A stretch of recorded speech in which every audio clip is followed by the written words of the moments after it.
Hello, friends. It's good to see you. Happy Friday. I hope you're doing well. So, we have a fun talk today. We're going to be talking about managing emotions.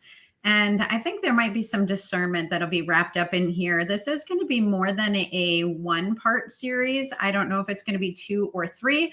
So we will just get jumping in and get as much covered as we can today. But do look for part 2 and maybe even part 3 of this to come. And as always, you can catch us live on Facebook, Nathaniel or my page, or on our Homemade Family page. You can also watch this later on YouTube or on our website, www.thehomemadefamily.com. Yay. Right. Yay. I think that covers all of our stuff. All our business stuff that we got to start with. The business. Yeah. So we were watching a show series this week that we got into as a family. And most of it was like really great. It was good. It was well written. It was a good show. As we got into the last couple episodes, once we're already hooked and we're engaged, we're like, we got to see how this ends.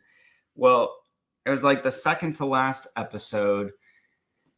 It started getting really dark, especially in certain parts of it. Well, spiritually dark. I mean, and there was like just yucky images, and like it depicted a measure of witchcraft happening, not portrayed as a good thing, but still it was present, and it just felt yucky.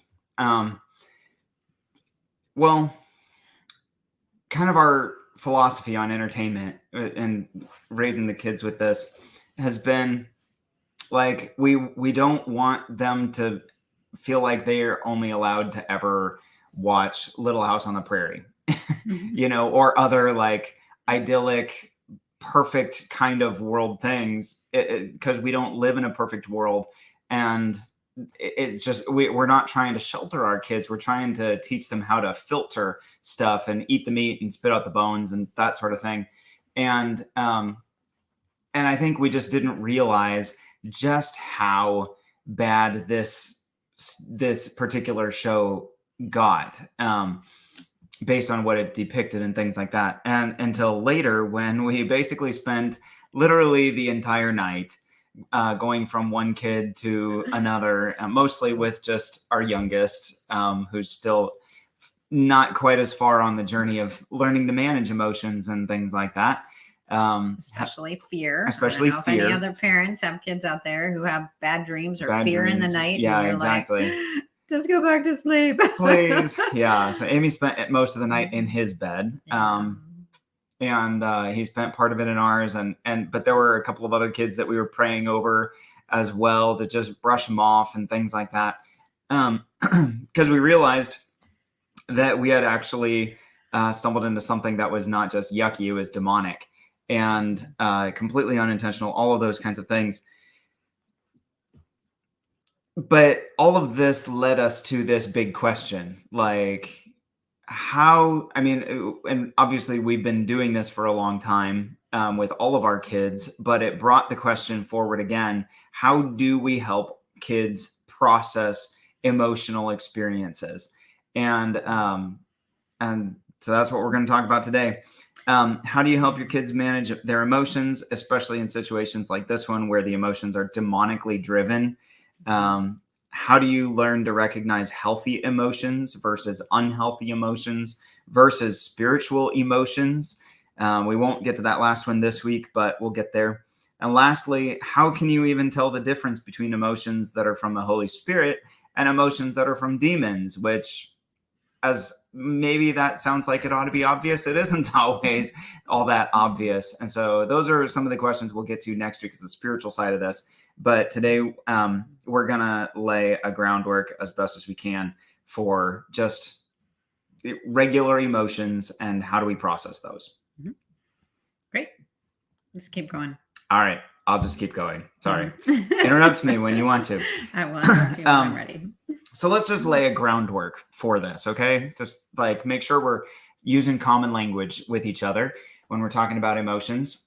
What are emotions? For us, the way that we're going to talk about them, we see emotions as indicators. Just as our body has a nervous system that tells us when something feels good or when it hurts, somebody's giving you a back rub, they scratch your back, like whatever. So there are things that feel just really good. The excitement of being on a roller coaster, like you've got a nervous system that's communicating these things to you. Well, that's for physical things, and your emotions do that for other internal things. They help us understand and make sense of and process good and bad experiences. So what are emotions? First, emotions are indicators. Second, emotions are both good and from God. God actually is emotional. You can look through scripture and see this practically on every page, it seems like. Famous verses like God is love, or for God so loved the world that he gave his only begotten son, or in his presence is fullness of joy. Like, God is an emotional God. You can see countless stories of times when he was compassionate, or he was angry or jealous, or even weary. Like, hey, you are wearing me out with, in a good sense, with your prayers, or in a bad sense with your wickedness. Like, you are wearing me down by your persistent, insistent rebelliousness. So having emotions is part of being created in God's image. Having emotions is part of being created in God's image. It is a godly aspect of our lives, and it's a good thing. So when we talk about processing or managing emotions, we're very much not talking about just walling them off or stuffing them in a closet somewhere to ignore and pretend that they don't exist. We're talking about actually processing them in a healthy way. So emotions are indicators. Emotions are good and they are from God. But emotions are also a terrible way of determining truth. So good. Say it again. Emotions are a terrible way of determining truth. They will lie to you. Like I said, emotions are indicators. They are not determiners. It's like they're clues in a mystery. They don't tell us what is going on. They make us ask what is going on. And so, okay, they should make us ask. Not everybody does that. Everybody's right. Like, I feel this, I'm going to run after this. But really, we're here to kind of help reshape, like, the emotion piece is that they aren't the drivers. There's something, and we should then ask the question, what's going on here? Right. Yeah. I mean, and just to use the driving the metaphor of it, emotions are like road signs. They're not the engine. They are not the driver of the car. They're not the car itself. They are just road signs. They help you know where you are. They help you know what's going on. They can help guide. But their purpose really is that they ought to make us ask what is going on. Yeah. Rather than us just saying, oh, this is what's going on. I feel this. Yeah. I feel like there are a couple of really unhealthy, like, ends of the spectrum in the whole realm of emotions. And one is that we're extremely stoic and we stuff emotions and we don't feel, and we call this like bound emotions. And like, emotions are just not for the logical, this is a woman thing. They just are so emotional. And then the other pendulum swing is this over emphatic or empathetic, like, oh my gosh, we need to feel everything and follow everything and da da da. But truly, both of those extremes are kind of wrong. So we'd like to kind of bring those together into a middle of the road, like, healthy way to talk about it. So yeah. So it used to be, like Amy said, that people knew truth by logic, by reasoning, and emotions were just kind of like, yeah, that's that womanly thing, or it's only in the realm of romanticism, or it's whatever. But it's like, no, we are manly, and we just reason our way through things and whatever. Like, that was the 1700s. But Now people go to the extreme other end, like Amy was saying, and they say, no, I know truth because of how I feel. It feels true, therefore it is true. And you can have your truth and I can have my truth. And those truths can be completely against each other, completely contradictory. And it's totally fine as long as we don't judge each other, as long as you don't judge me and I don't judge you. And that seems to be the one absolute truth of this emotion-driven movement is just, we just need to agree that the absolute truth is we don't judge each other and everything else can be okay. This sounds like, hey, you feel offended? Good. What they did was totally outrageous. Or you feel attracted? Good. You should be. No matter who the person is. Or you feel rejected? I'm sorry. That person was totally out of line for judging you. Or it might sound like you feel like you're not a man or woman anymore. Like, good. That's very brave of you to own your own truth. How can I help you transition? These are the kinds of truths we're hearing people come up with, and it's all rooted in how do I feel? How do I feel? How do I feel? Mm-hmm. And feelings and emotions, while they're maybe not exactly the same thing, it's still this thing of like, okay, I feel this, therefore that's my reality. Mm-hmm. So for those of you listening on the podcast and not watching, when Nathaniel said that these were truths, he did the air quotes. So please don't listen and hear us saying, yeah, this is actually right. We're saying this is one of the kind of wrong thinking things right now. But I can't believe how many parents I actually hear buying into this philosophy, especially parents of young kids buying into this philosophy and really, no, I just need to affirm the way that they're feeling. I need to let them express all these emotions. I need to, as if the emotions were truth instead of truth being truth. And so, so they just empower temper tantrums. Yeah. Like their kid is having a temper tantrum and it's like, well, but they're really genuinely feeling their desire for a sucker. Like, okay. Yeah. It's still completely out of line and out of proportion with what's needed in the moment. Mm-hmm. It's still not going to lead to health or success in their life. And just learning to rage out in emotional outburst is not going to lead to you being a healthy adult. Yeah.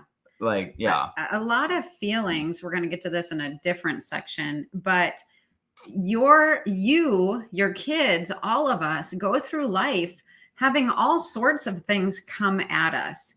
And if we allow ourselves to be driven by the way that we feel instead of rooted in truth, then we can very much get off course in our life. I mean, I just even think about the emotion of anger or frustration in marriage. Like, we wouldn't be married today if we embraced that and felt that and let it run its course. Like, it would lead to all sorts of unhealthy outplays. Whereas if we take that emotion, acknowledge that emotion, and then getting into the next section of our notes, like, what is truth though? So especially with toddlers, I want to take this moment because the toddler years are famous for temper tantrums, and we highly recommend not comforting temper tantrums. It's okay to say, you know what, buddy, I know that you're feeling angry right now.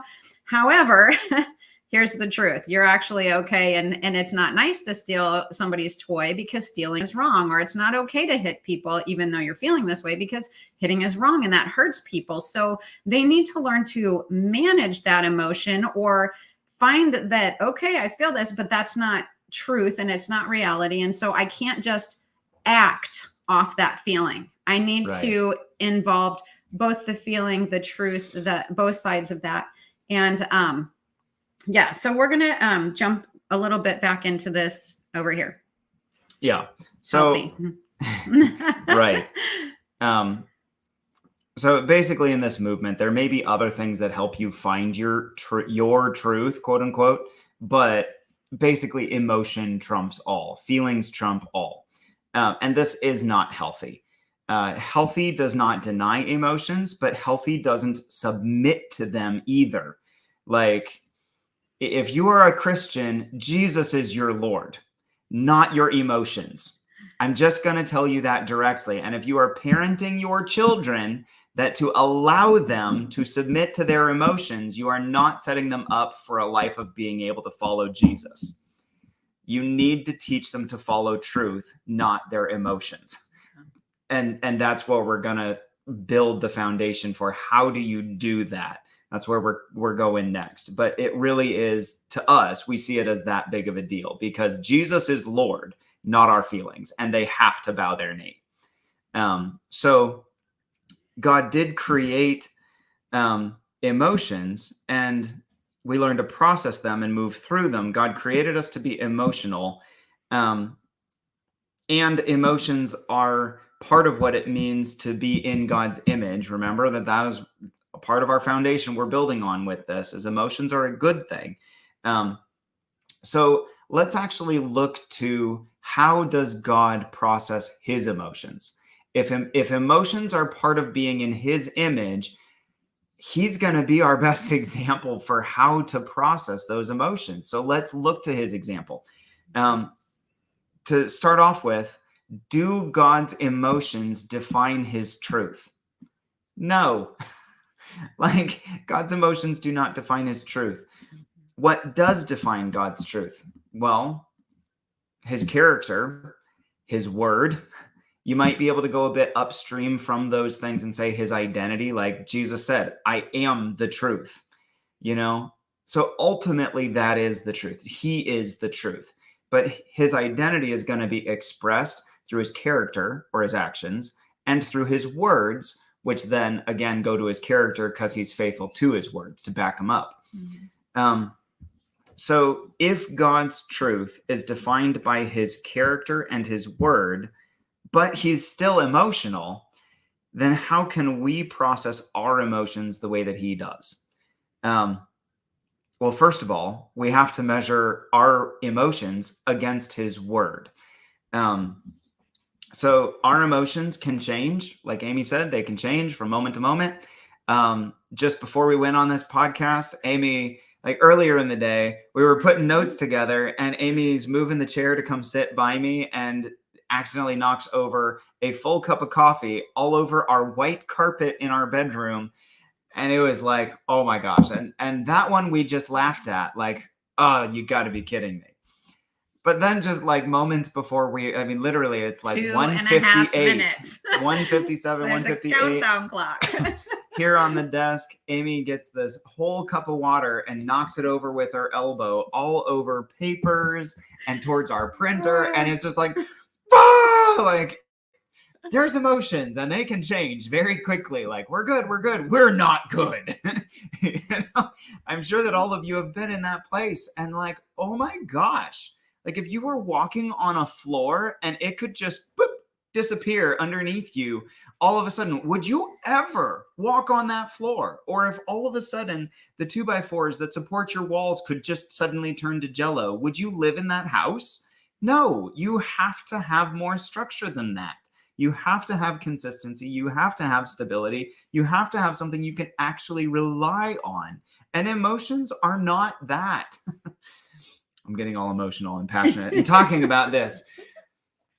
Right? Yeah. Right? Okay. So you can't rely on your emotions. That is not something worth trusting to build your life on. But what is? Well, God's word never changes. It never does. It is the same. He is the same yesterday, today, and forever. He says his word will never pass away. Not the smallest piece of it will ever lose its power, because the God who spoke it is the one who spoke it. Literally, all things are sustained by the word of his power. And just, it is literally what you can build your life on. And so we ask our kids this all the time. We say, what truth are you living from? We see emotional outburst, whatever is going on, we'll just be like, hey, hang on. What truth are you living from right now? Because generally, we're not thinking, we're reacting. Mm-hmm. We're not responding, we're reacting. And so some examples of this.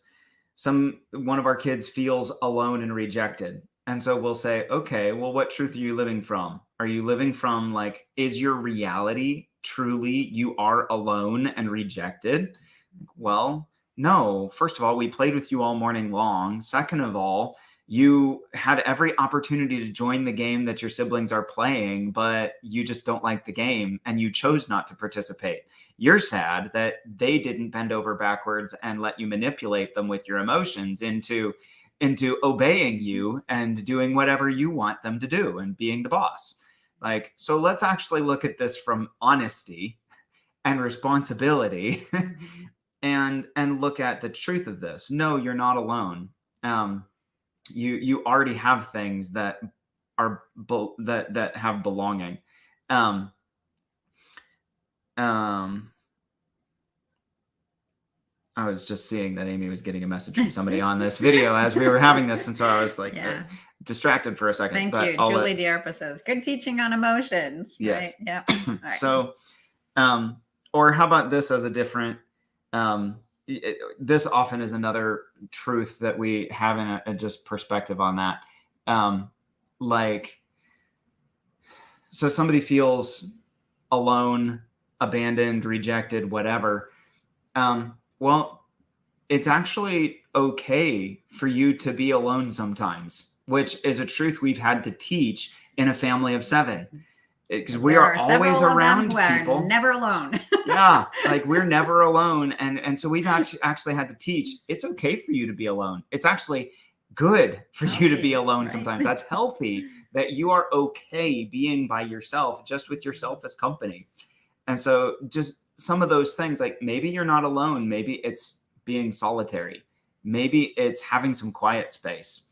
So there's just different things. Like, your emotions might not be telling you the truth, and there's other perspective that can help pull you out of that moment where it's lying to you and it's trying to turn you into victim, and it's just not true. How about you feel angry? Okay. Most of the time, if our kids are angry, we honor it. Like, hey, I'm sorry. You're right. They shouldn't have done what they did to you, but you still need to choose to forgive them. And here's why. It's actually in your best interest. Because if you stay angry, you're the first and most frequent person that anger is going to hurt. It's not going to hurt the other person. It's not going to punish them. It's not going to make them sorry for what they did. It's going to make them more angry. Proverbs says a harsh word stirs up anger, but a gentle answer turns away wrath. And so how many times have you experienced that? You're angry with somebody and they respond with anger. Does that make you back down? Nope. So if you respond with anger, that doesn't help you. It just poisons you and it only hurts you. And eventually it's going to hurt your relationship, which you might not feel like you care about it right now in the moment, but you actually do love your brother or your sister. And you actually do want a good, healthy, lifelong connection and relationship with them. So what are you going to do? Are you going to damage and throw away all of that because of how you feel right now? Or are you going to be responsible and make healthy choices to forgive, move on, build connection? Yes, you can confront them if they did something wrong. Do confront them if they did something wrong, but don't attack them. Yeah. Don't attack them. We definitely teach healthy confrontation skills. Like, when you did this, this is how it made me feel. When you violated my boundaries, this is how it made me feel. And that hurts our relationship. So how do we fix this to make it right? Right. Yeah. So, we ask our kids, what truth are you living from? Those are some examples. How do we pull them back into those truths? The truth is, you need to forgive, because the truth is, this is actually hurting you. And the truth is, it will hurt your relationship if you don't do something about it. So we're living from truths, not from emotions. Mm-hmm. Some truth, these are some helpful truths to live from. Like if part of how you process emotions is living from truths, what are some helpful truths to undergird your life with and to help equip your kids with? First of all, God can heal all hurt. Mm-hmm. He really is big enough. Yeah, we have a friend who's a foster mom, and she's had, so many kids come in and out of her house, and it's like, especially the little babies, and you get so attached. You take this child home, you live with it for a year, you act like the mom, and then you have to give this child away, and she's finding herself like true emotion. I mean, you are hurt, you grieve. There's a ripping of your heart that happens when you lose this child that you just lived with. And she told the story of just, crying out to God and like, God, I don't know if I can do this again. I don't know if I can open my heart to love another child, to be hurt again. And he said, well, if you do get hurt again, I'll heal you again. And for him, the Lord's just like, hey, I'm going to help you through that process. I mean, and that's a real and healthy emotion. This is a real and healthy truth that sometimes it hurts to open your heart and love and to trust again. But he's telling her, I'm going to be more than enough. Like you keep making the choice to love, because I'll keep taking care of you in that moment. Yeah. And very similar truths. All of these are kind of very similar truths. Most of them, like, I'm never alone. And connected with that, God is always enough. He's always with me, and he's always enough. Yeah. When my kids were little, our old basement was, I think, a little scarier than this basement, but the kids would never want to go to the fridge of the basement. I'd be like, run down and get this for me. And they're like, no way, it's scary down there. Or I need someone to go with me. And I'm like, Jesus is with you and he's down there. So just look for him. Like you're not alone to go to the basement. Anyway, that's one of those, like, but you're it's not totally alone, true. But You're it's not true. alone. Yeah, you're not alone. You always have company. He's always enough. If you're scared, he's enough to comfort you and give you courage. If you're hurt, he's enough to heal you. If you're anxious, he's enough to give you peace. If you're happy, he's enough to celebrate with you and make it even bigger. Like this doesn't just apply to the negative things. Like, God is enough to make your life better, not just to make it okay.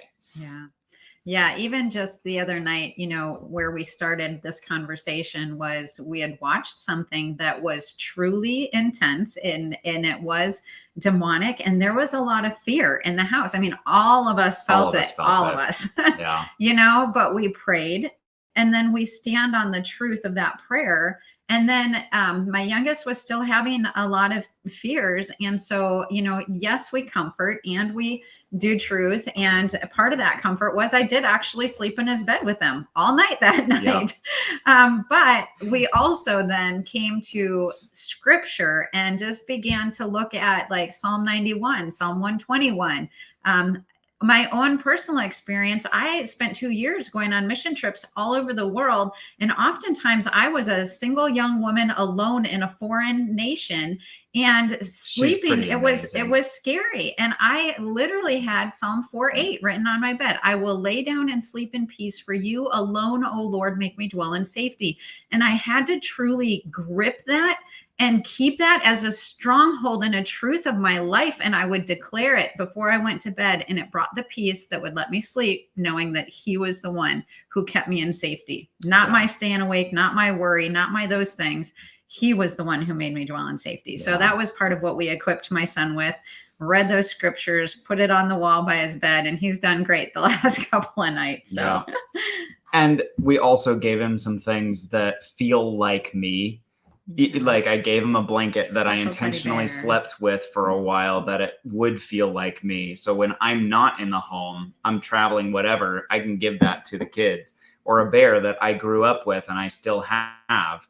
One of my old stuffed animals used to be my favorite. It feels like me, and I give it to my kids, and they feel my peace and my strength and my presence with them too. So those things, we're doing things to comfort. At the same time, we're saying you got to own this too. Yeah. You have to know these truths for yourself, because these fears are going to keep coming back until you make them go away. Yeah. So that leads to the last couple of truths here. First, this moment does not define my entire reality. Like, okay, I feel scared right now, or I feel anxious right now, but I can choose to look at the bigger thing. I feel alone right now, but I know my family loves me. And so those simple perspective shifts can keep us, like, I'm on the tip of tottering into a spiral of depression, but I don't go down there, because I stop and I look and, oh, actually I'm loved. Actually, I have a great family. Actually, I belong. And I know that I'm welcomed here. Like, those kinds of things can really help. Lastly, on the truths is I am responsible for my choices and for my emotions. We did this so much with our kids when they were young. Like, Adonai he even did made up a this, he song. made me angry. Like, no, he can't make you angry. He's not inside your mind. Yeah. He is not you. You're responsible for your choices. It doesn't make what he did to you okay, but you're still responsible for how you respond. Yeah, I'm telling him all the time, like, you are a powerful person. Yes. You make the choice how you respond when somebody does something to you. You know, a really great movie, if you have young kids, even us as adults, is the VeggieTales, The Penniless Princess. Even like, how do you walk with character when everything around you is not going the way that you want it to go? Like, this is just living from that truth. You are a powerful person, and circumstances and these feelings don't change who you are as a person. Yeah. So just to tie all of this together and wrap it up, helping your kids manage your emotions, truth is the absolute cornerstone. Helping you manage your emotions, truth is the absolute cornerstone. And that means building your life on the rock of Jesus Christ. Like he said in the Sermon on the Mount, if those who hear these words of mine and do them will be like the wise man who built his house upon a rock. And it actually is true. Like Jesus, our God, our creator, actually knows how things work. And if we build our lives on his truth, it goes well. And so everything starts from truth. But there's also a destination we're trying to get to in life. And having a vision for where we're trying to go gives us 2 points on a journey. We have our origin and we have our destination. Our origin is truth, but having a vision of where we want to go or who we want to become, what kind of person we want to be, gives us a vision of a destination we're trying to get to. And so a lot of times, I mean, we'll always remind our kids of truth, but sometimes we'll also go another step and say, hey, are you treating your brother right now the way that you will want to treat your kids when you're their daddy? Are you being the same kind of brother that, like, will you want to be different when you're a dad than you are being right now as a brother or a sister, mom, sister, whatever? We've got 4 boys, so I'm usually using the brother dad gender here, but that usually brings a softening because they realize I feel so justified in reacting out of this situation. But then they'll realize how out of line that would be if that was me doing it to them. And they'll go, oh, yep, I do need to grow up. I do need to make better choices. And it just brings it into sharp focus. Like when you've got your origin and your destination, you can see when you're offline. And it helps reset the course, bring the correction back to the path that's the healthy path to walk on. And just helps bring restoration. Yeah. And just here's a real quick, I feel like important thing that we are always parenting from is we're not just parenting for today or the season that we're in. We're always parenting with their adulthood in mind. If it's not cute when they're 2, it's definitely not going to be cute when they're 20. If it's illegal when they're 20, it's illegal when they're 2. We've got to cut these things off when they're young, as far as anger and hitting and aggression, stealing, things like that. These are crimes at 20. So let's make sure that we're addressing them when they're 2. Yeah. And I know that's a little off topic, but as we talk about helping them manage their fear and those things too, is truly like they are going to grow up and go off to college and all sorts of feelings and emotions and everybody else's feelings and emotions.